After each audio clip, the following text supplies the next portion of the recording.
எல்லாருக்கும் வணக்கங்க. இன்னைக்கு அனிதா புஷ்பவனம்குப்புசாமி யூடியூப் சேனலில் உங்களெல்லாம் சந்திக்கிறதுல ரொம்ப ரொம்ப மகிழ்ச்சிங்க. நான் இப்போ பூண்டு குழம்பு வச்சு காமிச்சேன். அதில் பார்த்தீங்கன்னா எல்லாருக்கும் ரொம்ப சந்தோஷம். அது பார்க்கும்போதே நாக்கில் எல்லாம் எச்சில் ஊறுது, ஜலம் வருது மேடம் அப்படின்னு இன்னொரு அம்மா கமெண்ட் போட்டிருந்தாங்க. செஞ்சு சுட சுட சாதத்தில் போட்டு அவரைக்காய் பொரியல் வச்சு என் குழந்தைக்கு ஊட்டி விட்டேன் பாருங்க. ரொம்ப நாள் கழிச்சு இப்போதான் என் குழந்தை நல்லா சாப்பிட்ருக்கா, ரொம்ப சந்தோஷமா இருந்தது மேடம் அப்படின்னு பாராட்டி எழுதியிருக்காங்க. நிறைய பேரும் பாராட்டியிருக்காங்க. அதாவது ஒவ்வொரு விதமான குழம்பு வைக்கணும். அதனால வத்த குழம்பு செஞ்சு காமிங்க, எங்ககிட்ட பாரம்பரியமா ட்ரெடிஷ்னலா எப்படி இருக்கும் அப்படின்னு செஞ்சு காமிங்க மேடம் அப்படின்னு சொல்றாங்க. எனக்கு தெரிஞ்சதை நான் உங்களுக்கு செய்து காமிக்கிறேன். அதற்கு தேவையான பொருட்கள் என்னென்னு பார்த்துடலாமா? மணத்தக்காளி வத்தல் 3 டீஸ்பூன், சுண்டக்காய் வத்தல் 1.5 டீஸ்பூன், அப்பளம் 2, உளுத்தம்பருப்பு 1 டீஸ்பூன், முழு மல்லி 2 டீஸ்பூன், கடலைப்பருப்பு 1 டீஸ்பூன், வெந்தயம் 1/2 டீஸ்பூன், சீரகம் 1/2 டீஸ்பூன், பச்சரிசி 1 டீஸ்பூன், மிளகாய் வற்றல் 8, கடுகு 1 டீஸ்பூன், மஞ்சள் தூள் 1/4 டீஸ்பூன், பெருங்காயத்தூள் 1/2 டீஸ்பூன், புளி 1 எலுமிச்சை அளவு, நல்லெண்ணெய் தேவையான அளவு, உப்பு தேவையான அளவு. முதல்ல நம்ம அடுப்பை பற்ற வச்சுக்கலாங்க. அதில் ஒரு பேன் வச்சுருக்கேன்.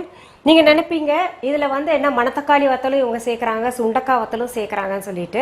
2 வத்தலும் உங்களுக்கு சேர்த்து நான் இன்றைக்கி செஞ்சு காமிக்க போகிறேங்க. அது எப்படின்னு பாருங்கள். 2 வத்தலும் பார்த்தீங்கன்னா அல்சர் இருக்கிறவங்களுக்கு இல்லை வாய்ப்புண்ணு இருக்கிறவங்களுக்கு இது சாப்பிட பார்த்தீங்கன்னா அந்த புண்ணெல்லாம் ஆறிடும். பொதுவாகவே மணத்தக்காளி கீரை இருக்கு இல்லைங்களா, வாய்ப்புண்ணுக்கெல்லாம் அவ்வளோ நல்லது, அல்சருக்கு கூட ரொம்ப ரொம்ப நல்லதுங்க. நம்ம வாயில் பச்சையாகவே போட்டு மென்று அந்த ஜூஸை மென்று விழுங்கிக்கிட்டே இருந்தோம்னா ஒரு நாளைக்கு ஒரு 2 தடவை செஞ்சு பாருங்களேன். நீங்கள் வாய்ப்புண்ணு காலையில் இருந்துச்சுன்னா சாயந்தரம் அந்த வாய்ப்புண்ணு இல்லாமே போயிருங்க. இதெல்லாம் இயற்கை வைத்தியம். நம்ம என்ன பண்ணுறோம், எல்லாத்தையும் விட்டுட்டு இது சாப்பிடணுமே. எனக்கு என்ன ஆச்சரியம்னா, இழைக்கணும்னு சொல்கிறவங்க எல்லாம் பார்த்தீங்கன்னா கொஞ்சம் வேலை செய்யலாம், இதுன்னு எக்ஸசைஸ் பண்ணலான்றது இல்லாமல் இழைக்கிறது கூட சாப்பாட்லேயே ஏதாவது இழைப்பு இருக்குமான்னு தான் கேட்குறாங்க. இருந்தால் கூட நம்ம கொஞ்சம் எக்ஸசைஸ் பண்ணணும் இல்லையா? இப்போ பாருங்கள், பேன் சூடாயிருச்சு. அதில் கொஞ்சம் எண்ணெய் ஊற்றிக்கலாங்க. நான் இந்த மணத்தக்காளி வத்தல் போட்டு வறுக்கிறேன். நல்ல செவக்க வறுத்து எடுத்துக்கணுங்க. உங்களுக்கே வறுக்கும்போது ஒரு நல்ல மனம் வரும், அது காமிச்சு கொடுக்கும் சரியான பதத்தில் வந்துருச்சான்னு. பாருங்க, இப்போ சரியான பதத்தில் வறுத்துட்டேங்க. இதை ஒரு பவுலில் எடுத்துடலாம். நல்ல எண்ணெய் எக்ஸஸாக இருந்துச்சுன்னா இருத்தி எடுத்துக்கலாம். பாருங்க, வறுத்தது. இப்போ அடுத்தது என்ன பண்ணுறேங்க, நான் இதே எண்ணெயில் கொஞ்சம் இருக்குது, அதே எண்ணெயில் பார்த்தீங்கன்னா இந்த சுண்டக்காய் வத்தல் போட்டுக்கிறேங்க. சுண்டக்காய் வத்தல் மட்டும் கொஞ்சம் கருப்பு நிறம் ஆகணுங்க வறுக்கும்போது.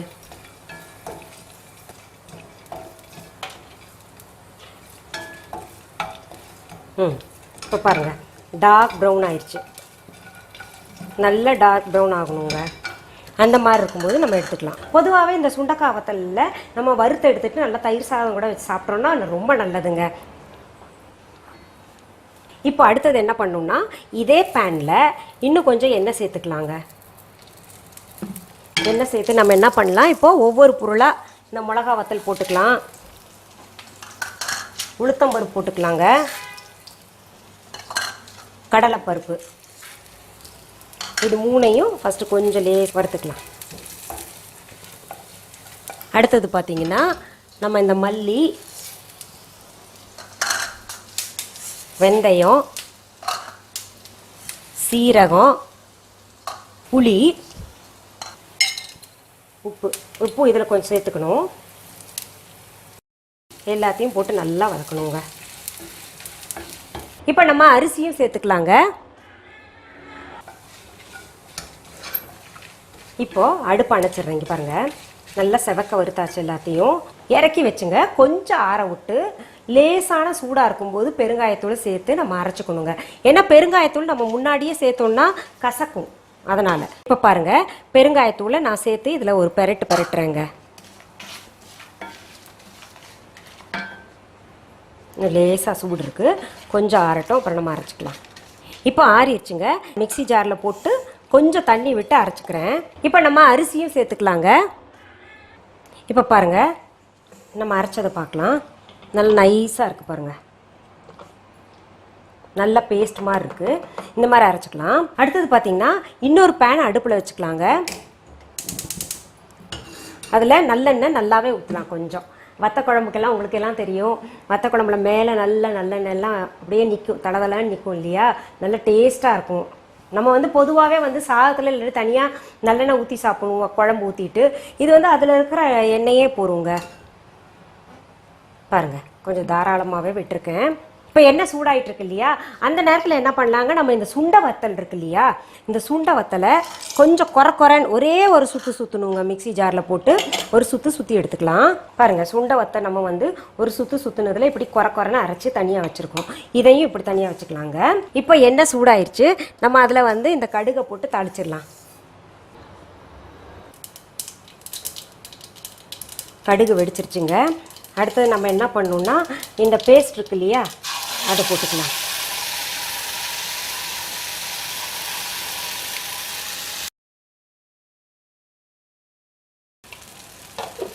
தண்ணி ஊற்றி நல்லா அலசிக்கலாங்க மிக்ஸி ஜாரை.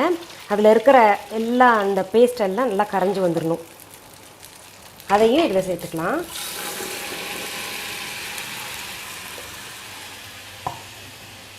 அடுத்தது நம்ம மஞ்சத்தூள் போட்டுக்கலாங்க. இப்போ மஞ்சத்தூள் போட்டிருக்கேன் பாருங்கள். அடுத்தது உப்பு, ஏற்கனவே கொஞ்சம் போட்டு நான் அரைச்சிருக்கேன் புளி கூட சேர்த்து. இப்போ பாருங்கள், இன்னும் தேவையான அளவு சேர்த்துக்கலாம்.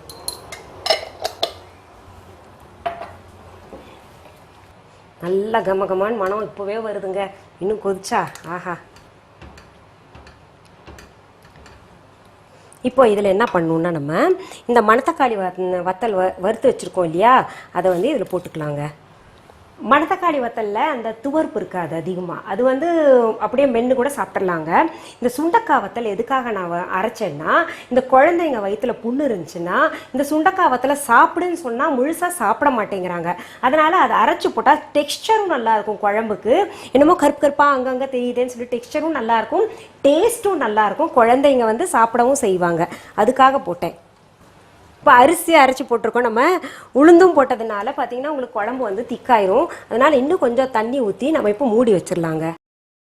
பாருங்கள், நான் சொன்ன மாதிரி டெக்ஸ்சர் பார்த்தீங்களா, அங்கங்கே இந்த மணத்தக்காளி வத்தல் முழுசாக இருக்குது. அதில் என்ன, அதாவது புதுசாக சாப்பிட்றவங்களுக்கு அது என்ன தான் அரைச்சி போட்டிருப்பாங்க உள்ளர அப்படின்னு சொல்லிட்டு யோசனை தோணும். நம்ம சுண்டக்காய் வத்தல் தான் அரைச்சி போட்டிருக்காங்க. இப்போ நம்ம இது மூடி வச்சிடலாங்க. இப்போ குழம்பு என்ன பதத்தில் இருக்குன்னு பார்க்கலாங்க.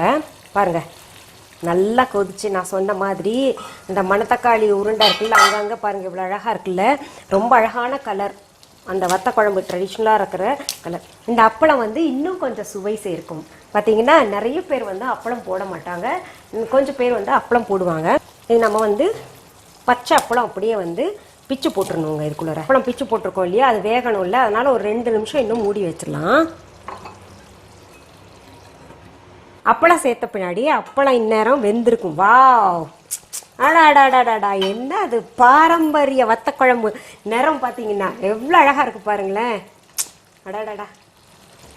அடுப்பு அணைச்சிட்றேங்க, ஆயிடுச்சு. இது சரியான பதத்தில் இருக்குது பாருங்கள். அப்பளம் போட்டேன்ல குழம்புல பாருங்கள் எவ்வளோ அழகாக வெந்திருக்கு. இப்போ நான் என்ன பண்ண போகிறேன், சாதம் எடுத்துக்கிட்டேன், அதில் கொஞ்சம் குழம்புட்டு சாப்பிட்டு நான் முதல் டேஸ்ட் பார்த்துட்றேங்க. இங்கே பாருங்கள், அப்பளம் போட்டு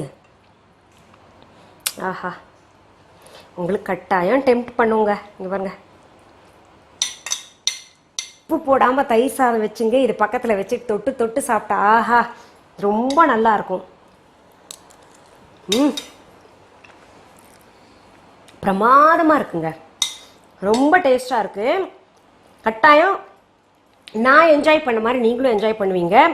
அந்த எண்ணெய் உங்களுக்கு ஒரு சில குழந்தைங்களுக்கு தான் அந்த துவர்ப்பு, அந்த சுண்டக்காய் வத்தல் வந்து துவர்ப்பு பிடிக்காதுன்னு நினைக்கிறேன், லைட்டாக இருக்குது. அப்படி பிடிக்கலைன்னா அதை வந்து தவிர்த்துக்கலாம்.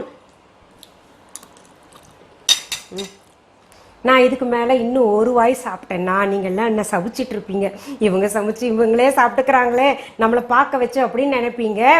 சரி, நீங்களும் செஞ்சு பாருங்க, நீங்களும் சாப்பிட்டு பார்த்து எனக்கு கமெண்ட் பண்ணுங்க.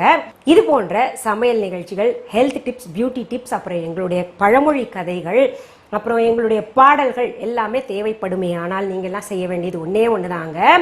அனிதா புஷ்பவனம் குப்புசாமி யூடியூப் சேனலை சப்ஸ்கிரைப் பண்ணுங்க. புதுசாக சப்ஸ்கிரைப் பண்ணுறவங்களுக்கு சொல்கிறேங்க, சப்ஸ்கிரைப் பட்டன் அழுத்தும் போது பக்கத்துலேயே பெல் ஐக்கான் பட்டன் ஒன்று காமிக்கும், அதையும் அழுத்தி விடுங்க.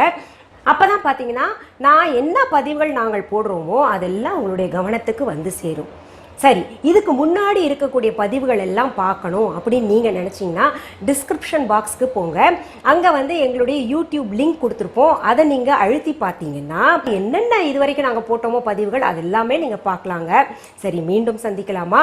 நன்றி, வணக்கம். அன்பான வாடிக்கையாளர்களே, உங்கள் விஹா ஸ்டோரில் பூஜை பொருட்கள், சிலைகள், ராசிக்கற்கள், வாஸ்து பொருட்கள், விதைகள், பாரம்பரிய அரிசி வகைகள், சிறுதானியங்கள், ஆர்கானிக் பொருட்கள், மூலிகை எண்ணெய், மளிகை பொருட்கள், மரச்செக்கு எண்ணெய், மரப்பொருட்கள், வெள்ளி ஆபரணங்கள், கிஃப்ட் ஆர்டிகல்ஸ், காட்டன் மற்றும் பட்டு புடவைகள், காட்டன் சுடிதார்கள், பட்டு பாவாடை, குழந்தைகளுக்கான விளையாட்டு பொருட்கள், ஹை குவாலிட்டி இமிடேஷன் நகைகள், வீட்டு உபயோக பொருட்கள், ஜூட் பேக்ஸ், ஹேண்ட்மேட் சோப்ஸ், அழகு சாதன பொருட்கள், சிறுதானிய பிஸ்கெட்டுகள், ஹோம் அப்ளையன்சஸ், இன்னும் பற்பல பொருட்கள் விற்பனைக்குள்ளது. விஹா ப்ராடக்ட்களை நீங்கள் வாங்க விரும்பினால் அது எங்களுடைய viha.online வெப்சைட் மற்றும் சென்னை ராஜா அண்ணாமலைபுரத்தில் உள்ள எங்கள் விஹா ஸ்டோரில் மட்டுமே கிடைக்கும் என்பதை தெரிவித்துக் கொள்கிறோம். வேறு எந்த ஆன்லைன் வெப்சைட்களிலும் விஹா ப்ராடக்ட்கள் விற்பனைக்கு கிடையாது என்பதை நீங்கள் கவனத்தில் கொள்ள வேண்டும். எங்கள் விஹா ஸ்டோரின் விலாசத்தை கண்டறிய கூகுள் மேப்ஸில் விஹா ஸ்டோர் என்று டைப் செய்தால் வழியை கண்டறியலாம். www.viha.online வெப்சைட்டிலும் விஹா ஸ்டோரின் அட்ரஸ் உள்ளது.